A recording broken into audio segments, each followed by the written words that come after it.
அன்பான தேவ ஜனமே, உங்கள் ஒவ்வொருவரையும் இயேசு கிறிஸ்துவின் பரிசுத்த நாமத்தில் அன்போடு வாழ்த்துகின்றேன். இன்றைய நாளிலே நாம் தேவ சமூகத்தில் நம்மை தாழ்த்துவோம். அவர் கற்றுக் கொடுக்கும் பாடங்களுக்காய் அவளாய் நாம் காத்து நிற்போம்.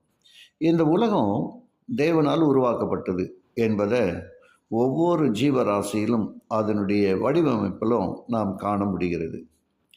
வேதாகமத்தின் முதல் வசனமே எவ்வித தயக்கமின்றி ஆதியிலே தேவன் வானத்தையும் பூமியையும் சிருஷ்டித்தார். ஆதியாகமம் 1:1 நாம் வாசிப்பது போல அவர்தாமே தம் விரலினாலே எழுதி கொடுத்த 10 கட்டளையில் 4ஆம் கட்டளையிலும் மிக தெளிவாக சுட்டி காட்டியுள்ளார்.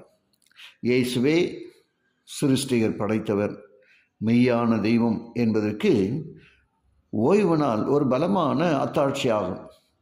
இந்த உலகம் தானாக பரிணமித்தது வந்தது என்று கொள்கைக்கு மாற்று மருந்தாய் திகழ்வதும் ஓய்வு நாளை. கர்த்தர் 6 நாளைக்குள்ளே வானத்தையும் பூமியையும் சமுத்திரத்தையும் அவையிலுள்ள எல்லாவற்றையும் உண்டாக்கி 7ஆம் நாளிலே ஓய்ந்திருந்தார். ஆகையால் கர்த்தர் ஓய்வு நாளை ஆசீர்வதித்து அதை பரிசுத்தமாக்கினார். யாத்ராகமம் 20:11. ஆக இந்த பரிசுத்த ஓய்வு நாள் தேவன் சகலத்தையும் படைத்தார் என்பதின் நினைவாக அது பரிசுத்தப்படுத்தப்படுகிறது. நம்மையும் பரிசுத்தமாக்கினவர் அவர்தான் என்று உறுதிப்படுத்துகிறது.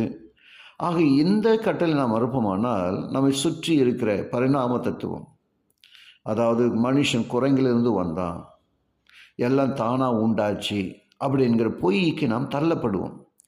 அதை நாம் களையப்பட வேண்டும் என்று சொன்னால் தேவன் 7ஆம் நாளில் ஓய்ந்திருந்தார், அதை ஆசீர்வதித்து பரிசுத்தமாக்கினார் என்பதை புரிந்து கொள்ளுகின்ற பொழுது சகலமும் அவர் மூலமாய் தான் படைத்தது, படைப்பின் சிகரமாக பரிசுத்த ஓய்வு நாள் என்பதை நம்மால் உறுதிப்பட சொல்ல முடியும்.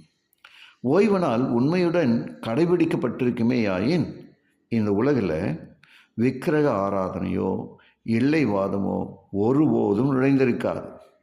மெய் தேவனாகிய அவரையே உலகம் தொழுது கொண்டு இருந்திருக்கும். இன்றோ இந்த உலகத்தில் பற்பல வழிபாடுகளால் சின்ன பெண்ணமாக்கப்பட்டிருக்கிறது. தேவனுடைய ஜனங்கள் ஓய்வு நாளை பரிசுத்தமாய் ஆசரிக்க நினைப்பாயாக என்ற கட்டளையை மறந்து தேவனுக்கு செலுத்த வேண்டிய தொழுகையை செய்யாமல் போனதே அதற்கு காரணம். ஆகவே ஓய்வு நாள் இயேசுவே மெய்யான தேவன் என்பதற்கு சான்றாகும். அதை உண்மையாய் கடைபிடிப்பதென்றே அவரை பின்பற்றுவதாகும்.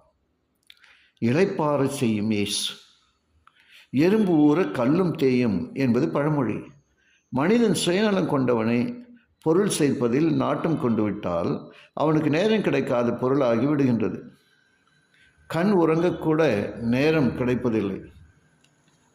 ஊன் உறக்கமின்றி வாழ்ந்தால் அவன் வாழ்வு குறுகி நோய் பெருகிவிடும், இன்பம் குறைந்து துன்பம் மிகுந்துவிடும்.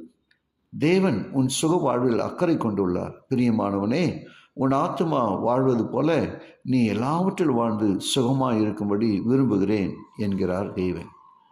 ஜெபிப்போமா. கிருபையுள்ள நல்ல பிதாவை உமக்கு நன்றி சொல்லுகிறோம். இந்த நாளும் கூட உங்களுடைய வார்த்தையின் வழியாய் எங்களோடு கூட இடைப்பட்டதற்காக ஸ்தோத்திரம். இயேசுவின் வழியாக ஜெபிக்கிறேன் நல்ல பிதாவே, ஆமென்.